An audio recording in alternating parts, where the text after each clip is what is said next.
Never let your enemy tell you how many of you there are. Never let the man that you're against form your opinions.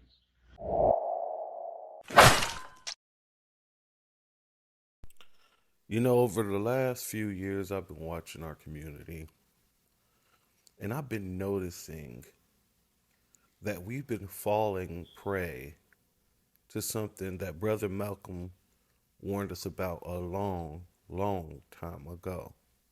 Never let your enemy tell you how many of you there are. Never let the man that you're against form your opinions. This is the trick that's played on everyone who's oppressed.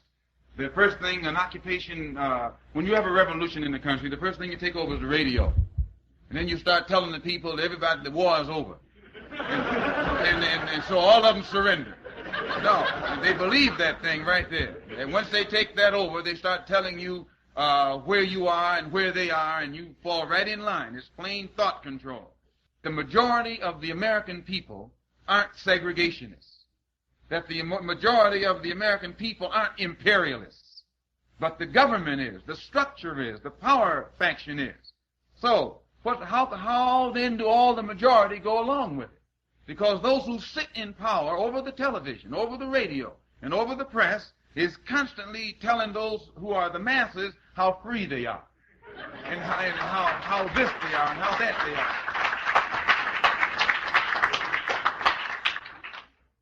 So a mistake is made on your part when you think that white people suffer the same as black people. Or as many Jews will say, well, we're a minority too. Or the Irish will say, well, we used to be a minority. No one's a minority like we are. They didn't need civil rights legislation to solve any other minority problem. It didn't take a civil war to solve any other minority problem. It didn't take Supreme Court decisions to solve any other minority problem or legislation. It takes none of that action to solve the minority problems of these other people. The only real minority in America is the Afro-American. Now, when white people, who are oppressed and poor, supposedly, but the poorest white person can go where the richest black person can't go. It isn't only poverty in money that we're talking about. Poverty in spirit, poverty in freedom, poverty in equality, poverty in human dignity. This is the kind of poverty we're suffering from. So that the richest Negro in this country is still poor. When it comes to freedom, he's broke. When it comes to human dignity, he's broke. This is the kind of poverty we're talking about. So when you find white people who are poor, with all these doors that there are open to them, any door that you knock on, if you're qualified, it'll open. So when you find a poor white person, he's in bad shape. Oh, too many people have forgotten or have chosen to overlook the wise words of Brother Malcolm. And they have only over time become more and more absolute. Especially when talking about the richest black man can't make it where the poorest white man can. So today we're going to be talking about that. And I also want to talk, I want to talk on 2 points. One, the richest black man can't do what the poorest white man can do. And then also, I want to talk about the black community being used, being puppeteered to do the white media's dirty work for them. And this is the problem that I've been seeing going on for the past few years. Anytime white media point their gun of public opinion at someone in our community, it is our own community that jumps on the bandwagon quick as hell. Quick as hell. We go and jump on that bandwagon like it got reparations on it. Let's talk about a few things. That's right. We're going to talk Kanye. Now, let me be very clear. This video and this commentary has absolutely nothing to do with trying to defend or trying to go after Kanye or anyone that I mention in this video. This is an analysis, and I am using these people as examples.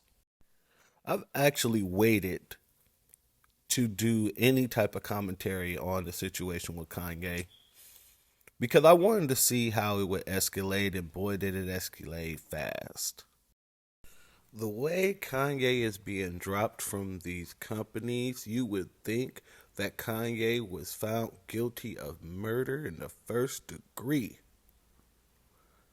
You would think that Kanye was caught doing some of the most horrific things to children or something.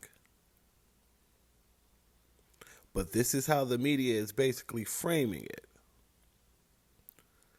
And the funny thing, well, really it's not funny, it's pathetic, is that instead of realizing and remembering the words of Brother Malcolm X about the media and how they disrespect black people every chance they get, how they destroy the black image every chance they get, how they can make you believe that good is bad and bad is good.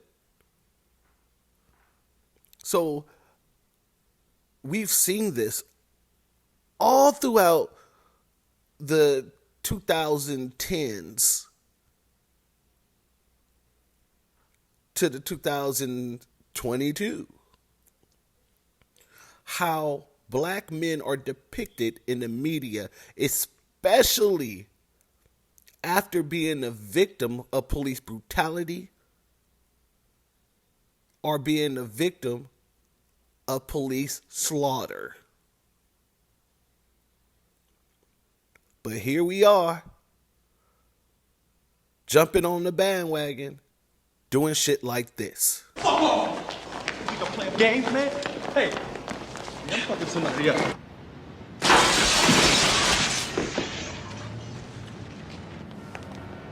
Hey! Once again, jumping on the bandwagon for kicks and giggles, for a couple of likes, imaginary likes, things that doesn't even matter in the real world. We're out here just jumping on that bandwagon. And this ain't the first time. And this isn't something that we can overlook.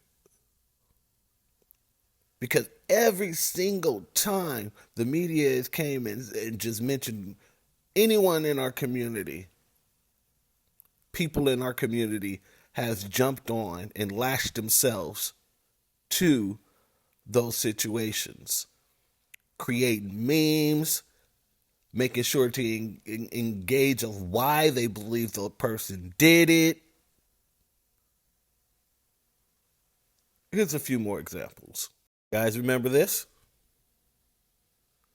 Remember this? No evidence. No evidence of anything. However, we need evidence because our community saw that and it was just funny to make fun of Bill Cosby. Not looking at the information that's presented to us, not looking at, well, why are they going so hard on Bill? We just went right on. And when I say we, I'm speaking in general. We just went right on and jumped on that bandwagon. This one too. Jumped right on that bandwagon. With everyone sitting here making memes, talking about how guilty he was, whether he was guilty or not. You know, instead of talking about, you know what, if he's guilty, then everyone around him was guilty, they need to go down too. Instead of, all the people that was enabling him, all the parents that was enabling him, they need to be found guilty too. No. We took what the media gave us, pushed everything else to the side, and then jumped on that bandwagon. And this is the disappointing thing. Because all of the phony outrage still ain't stopped this man's song from being one of the top songs on social media today. And it ain't stopping a lot of you in the community from doing a little leg shaking challenge. But what it does do is help the whole notion that the white media is putting out that black men are the face of pedophilia. Black men are the face of rape. Black men are the face of sexual assault. Black men are the face of mental health issues. Black men are the face. Black men are the face. Black men are the face. That's all that we're doing, is perpetuating that BS stereotype. Have you all noticed that every couple of years around election time, there's always some new scandal with some black man, on some black artist, some black coach, some black something? But this is what the mainstream media is good for. And it's the same thing with the situation with Kanye. This is a bunch of phony outrage. It's phony outrage because Kanye's been saying the same dang type of stuff for years. The only difference in what he said, now it affects these so-called, you know what, let's call them by their real name. It affects these Khazars. So now you see in real time what Kanye West was talking about and what many other people have been talking about. Kanye wasn't the first person to say the stuff that he said. He absolutely was not. You all remember Mel Gibson, don't you? The man who was super racist as well as super anti-Semitic against the Khazars. Hell, Neil Gaiman even wrote a book about it, An Empire of Their Own, How the Jews Invented Hollywood.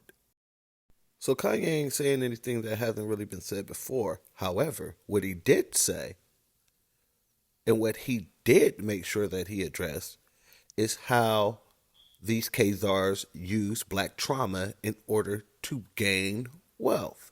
He spoke about how we didn't own our message and how black dysfunction is actually promoted by these companies and these people who run them. And he isn't telling any lies there. Look at who owns all the top labels. Look at who owns all the top media companies.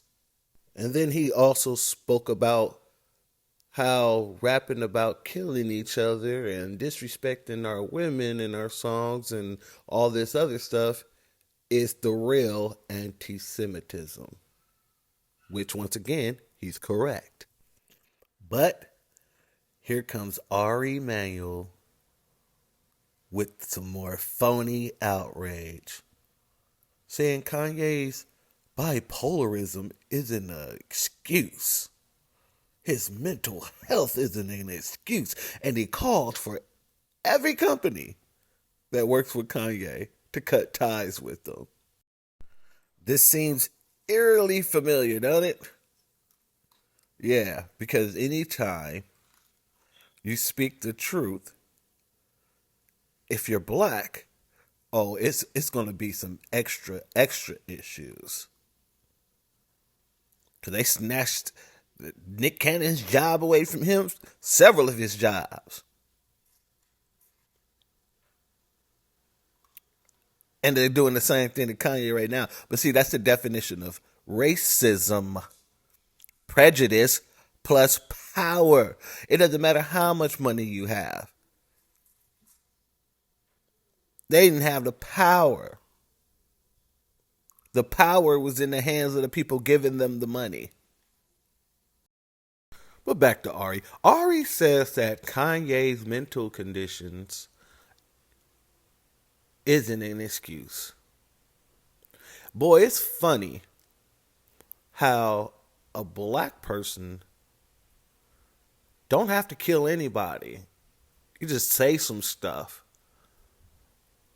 And his mental issues isn't a factor. But then you get these race soldiers going out there shooting up grocery stores, shooting up schools, shooting up churches. Oh, well, this man had a medical issue. He had a mental disorder. But when it comes to Kanye, I mean, Kanye ain't killed anybody. He ain't did nothing but say some words. He exercised his right to free speech. And what these Khazars are trying to show everyone is that black folks, we ain't got no free speech. We don't have no rights. But who is Ari Emanuel? What gives him that type of power?